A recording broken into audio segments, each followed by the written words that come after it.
င်္ဂလာပါခင်ဗျာဒီနေ့ကကောက်ကွင်းသွားပြီးတော့ကောက်သွားရိုက်တော့ကျွန်တော် T-shirt ကို driver နဲ့ရိုက်လိုက်တယ် driver နဲ့ရိုက်ပြီးတော့ fairway ထဲမှာ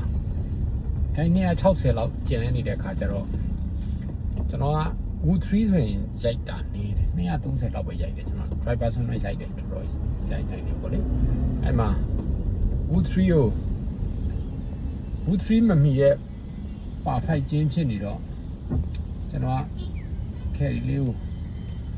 အနည်း driver ထုတ်လို့ဆိုတော့ driver နဲ့ရိုက်မှလားဆရာတဲ့အေး driver နဲ့ရိုက်မယ်လို့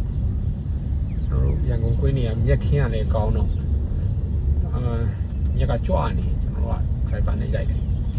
တခါတလေ distance နဲ့ဝေးလို့ free လည်းရိုက်မရတဲ့အခါမျိုးဆိုရင်ပေါ့လေ race ယူတာပေါ့ဗျာတကယ်တော့အချက်ရင်လဲချင်း hero shot မရရဘူးဆိုတော့ဆိုရိုးရှိတယ်ဒါပေမဲ့ကျွန်တော်တို့ကလည်းဘာကြီးညာကြီးလည်းတလောက်ကြီးမဟုတ်ဘူးဆိုတော့ရိုက်တယ်ပေါ့ဗျာအဲ့ဒါကယ်ရီလေးကပြောတယ်ဆရာရဲ့အဲ့ဒီ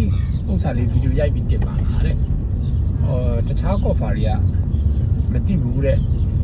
fairway ထဲမှာ driver နဲ့ရိုက်မရဘူးလို့ထင်တယ်တဲ့ပြီးတော့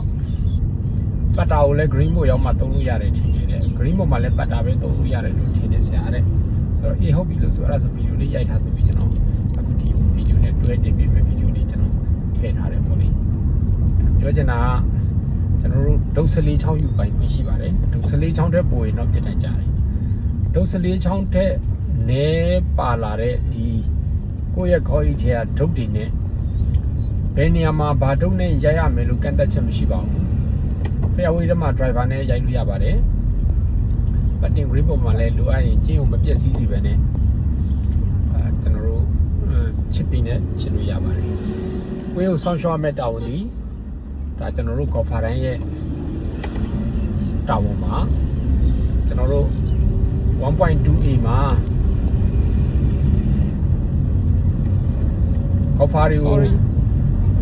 ဂုဏ်သိက္ခာရှိစွာကစားခြင်းနောက်ပြီးတော့ကိုယ်ကိုဆောင်းရှော့ခြင်းဆိုတာပါပါတယ်။ကိုယ်ကိုဆောင်းရှော့အောင်မှာ cover ရော carry တွေရောတာဝန်ပါ